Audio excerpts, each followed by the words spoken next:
Welcome to this video on the chi-squared distribution.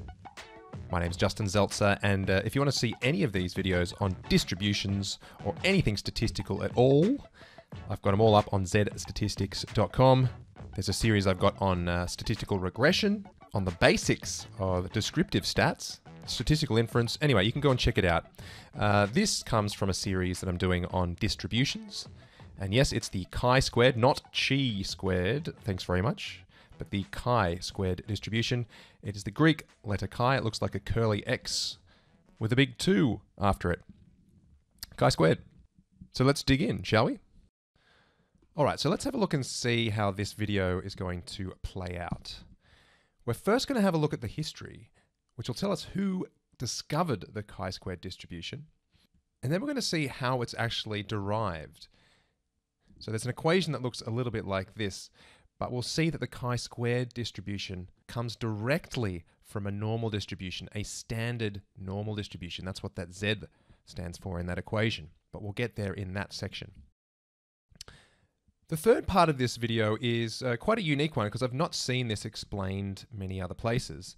But I'm going to look at the expected value and the variance of a chi-squared distribution because they're quite nice little values. They turn out to be k and 2k respectively, and I'll show you some proofs as to why that happens to be the case. So that's my sort of advanced section, which you're more than welcome to skip if you don't like hairy proofs and stuff, but I recommend sticking through it because, yeah, it's quite nice to get a handle on these kind of interesting facets of the distribution as well. And finally, we'll have a quick look at a visualization of the chi-squared distribution. Because one key thing that we have in a chi-squared distribution is a number of degrees of freedom, and that'll determine exactly what kind of shape this chi-squared distribution will have. Okay, so are you ready? Let's have a look at the history. Now, it was actually discovered, and I've put that in inverted commas because, I don't know, I feel it strange to say that a statistical distribution, which is totally fictional anyway, is discovered, but it's discovered twice, once by Friedrich Robert Helmert, the German mathematician, in 1875, and a second time by Carl Pearson, independently in 1900. Now he's kind of got the cred of being one of the founding fathers of mathematical statistics, and is generally like the big boss of stats. Just don't look into any of his social ideas. I would advise you against that strongly. Nonetheless, he did quite a bit for stats, as did Friedrich Robert Helmert as well. But it's just interesting that this was a distribution that was obviously a sort of logical extension from some of the more basic distributions, such that it could be discovered twice independently. Anyway, it can be thought of as the square of a selection taken from a standard normal distribution. Now, this is where it requires just a little bit of your pre-existing knowledge. So if you don't know what a standard normal distribution is, I'd advise you to look at the video that I've made on the standard normal distribution. I'll put a link up right here if you haven't checked that out. But most of you that have studied stats just a little bit will have been introduced to it. It looks kind of like this. I'm going to call it Z1. And this little squiggle says it's distributed normally with a mean of 0 and a variance of 1. And because it's got a mean of 0 and variance 1, we know that that's called the standardized or standard normal distribution. And it looks like this. It's a bell curve with most of the data occurring between, say, -1 and 1. But as we trail off, we still get a little bit of the data to a Z value of 2. And as we get to 3, it pretty much peters out completely on both sides. Now that is a normal distribution or a standard normal distribution. What happens if we square it? If we take the value of Z that we get and we square it, and then we consider the distribution of those squares. So let's have a look at the possible values of Z. Say you get a Z value of 1. Well, 1 squared is still going to be 1, right? But -1 squared is going to be +1. And you'll notice that anything, say, between -1 and 1, don't forget that's where I said the majority of the data was. if it's a number in there and you square it, it's actually going to get smaller, isn't it? So if you have 0.8, for example, if you square that, you're actually going to get something smaller than 0.8. You'll get 0.64. Why am I telling you this? Well, I'm trying to give you an intuition as to why the squared version looks a bit like this. It's going to have a clump of data closer to 0 because a lot of these values are going to get squared and therefore get very small. And of course, it's all going to be positive, and it's really going to trail off after 1, 2, and 3 quite quickly, I would suggest. So this is called a chi-squared distribution. Now, importantly, a chi-squared distribution is defined by its number of degrees of freedom, which we're going to have a look at in more depth a little bit later. But for the moment, let's just appreciate that this has 1 degree of freedom. And I guess a way we can think about it now is that it's just a single value selected from a normal distribution which has been squared. And we're looking at the probability of each of those potential squared values. So that's 1 degree of freedom. So what kind of chi-squared distribution would have more degrees of freedom? Well, it's a good thing you asked. Let's have a look. Consider we have now 2 selections from a standard normal distribution. Here's Z1 and here's Z2.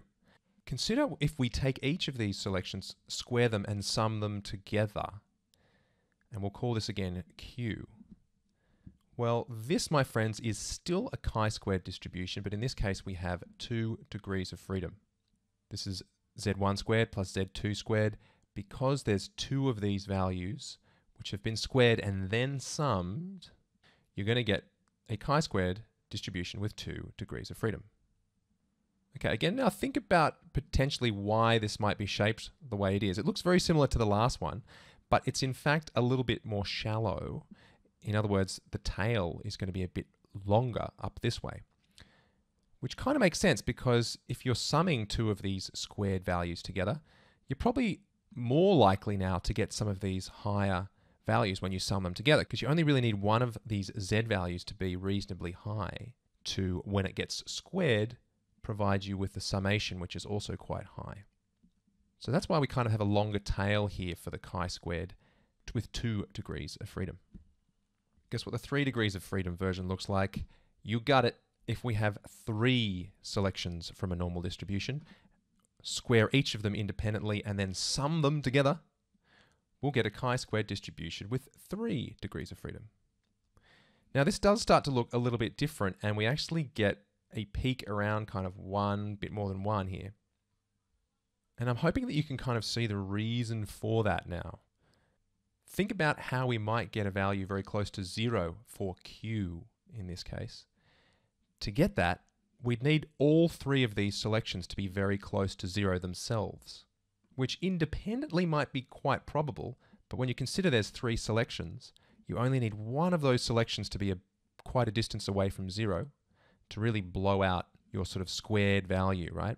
Or especially the summed squared value.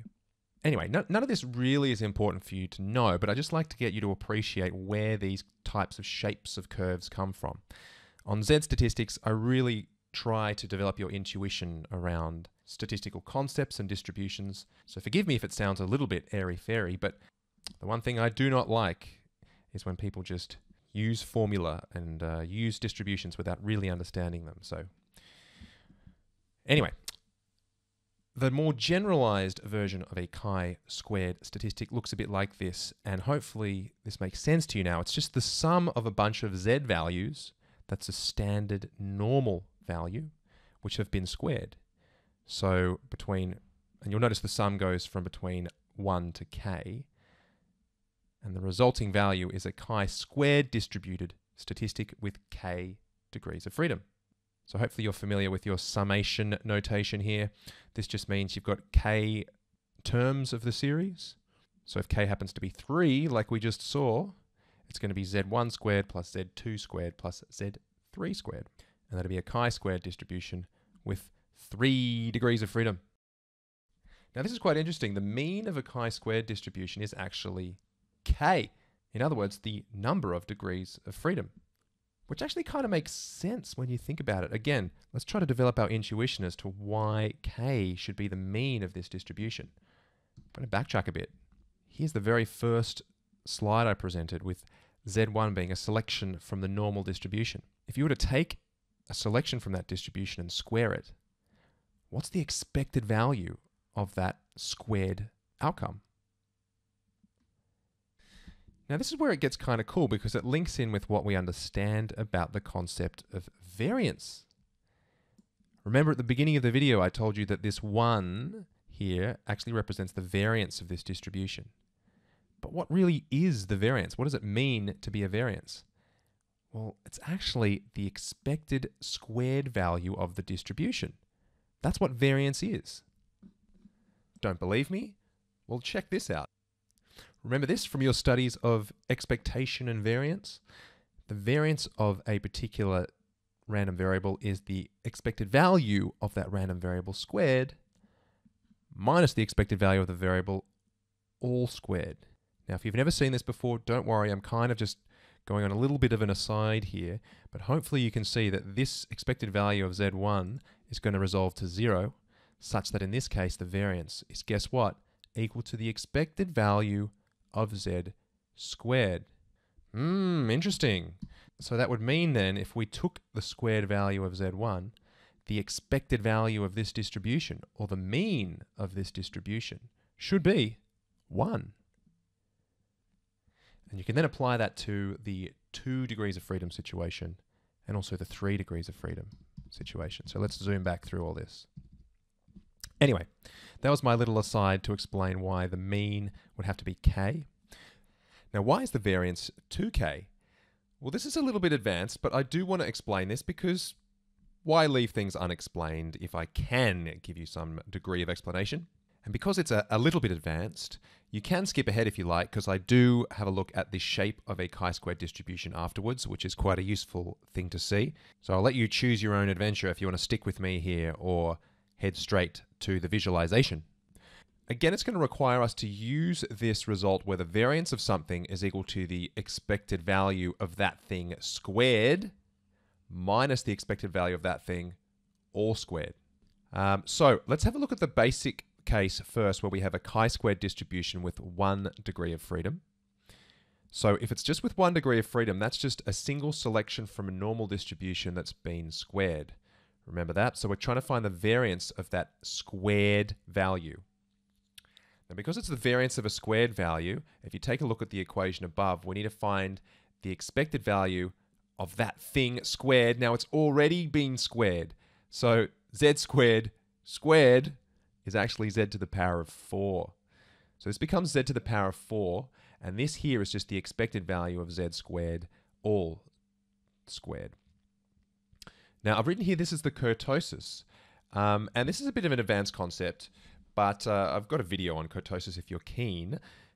Otherwise, we just need to appreciate that this is some descriptive measure of a normal distribution. It's actually described as the fatness of the tails sometimes. But for a normal distribution, or a standard normal distribution, the kurtosis is actually 3. So we know this is actually going to be 3, this first bit. The expected value of Z4, or Z to the power of 4, is going to be 3 because that's the kurtosis. And we know what the expected value of Z squared is. That's actually 1. We found that out before. So it's going to be 3 minus 1 squared, which happens to be 2. So that's the variance of a chi-squared value which has 1 degree of freedom, happens to be 2. So what happens now if we do a chi-squared value with k degrees of freedom? Well, that's the variance of this summation, which is the sum of all these z squared values. Now, if we expand this, we get the variance of z1 squared plus the variance of z2 squared plus ... all the way to the variance of zk squared. Now, the astute among you would tell me that there's something missing here. When you expand a variance thing, remember how you had the variance of a plus b? Let me get rid of this kurtosis thing for the moment. This is the other result that we need to remember. So do you remember this? The variance of a plus b is the variance of a plus the variance of b plus 2 times the covariance. So we need to actually know what the covariance is between a and b to answer this question. This is just the variance of numerous things summed together. But fortunately, we know what the covariance is between each of these squared selections from a normal distribution. The covariance is a big fat 0 because they're randomly selected from that normal distribution. So that's really helpful. So we know that the variance of z1 squared plus z2 squared plus z3 squared plus whatever is just going to be those individual variances summed together, because there's no pesky covariance involved at all, which is good. So that means we can use this down here, and we find that each of these is going to be 2. Thus, 2 plus 2 plus 2, k times, is going to be 2 times k. And there you have it. The variance of a chi-squared distribution with k degrees of freedom is 2k. So let's return to where we were. And what I've got now is just a kind of like a flip book style presentation on what happens when we change the degrees of freedom. So here's 1 degree of freedom. We saw that before, where most of the data exists around 0. The expected value is 1, don't forget. And it trails off to 2, 3, and 4 quite quickly. For 2 degrees of freedom, it's a bit longer in the tail. And we can keep going. There's 3 degrees of freedom. 4, 5, 6, 7, 8, 9, 10. I've stopped at 10. But you can kind of get the sense. I'm going to rock it backwards and forwards. It's pretty cool. It's kind of got a wave type thing going on when you extend it. Anyway. Now, if you're anything like me, and here's a delightful picture of me eating a golden gay time. If you're anything like me, you might be asking, what is this used for? Okay, so I get a normal distribution. I understand that we can square the values we get from a normal distribution. I understand we can then add them together if there's numerous values. But why on earth would we do those things? But for that, I'm going to keep you in suspense a little bit, because I think this rounds out a nice video on what the chi-squared distribution is. If you want to check out zstatistics.com, you can go through to my videos on the chi-squared goodness of fit test, and also the chi-squared test for independence. And in both of those, you'll get a sense of how the chi-squared distribution is used and why we had to square these normal distribution things in the first place. So you can check those out on zstatistics.com. The links should be pretty obvious there. Alternatively, I'll put some links in the description below. And you know what to do. You're a digital native, aren't you? Well, that's just about it. So my name's Justin Zeltzer. If you like what I do, feel free to click the old like button, subscribe to the channel, and yeah, let me know as well if you've got any feedback, any distributions, or any kind of other statistical videos you'd like to see. And oh yeah, just before I go, a big shout out to my viewers from India. I actually get a lot of viewers that write to me from India saying they appreciate the videos that I make. So yeah, the appreciation is mutual. And I've never actually been to India, but one day I've got numerous friends who have had life-defining journeys through that country, so it's certainly on the radar for something to do in my lifetime. I hope you enjoyed.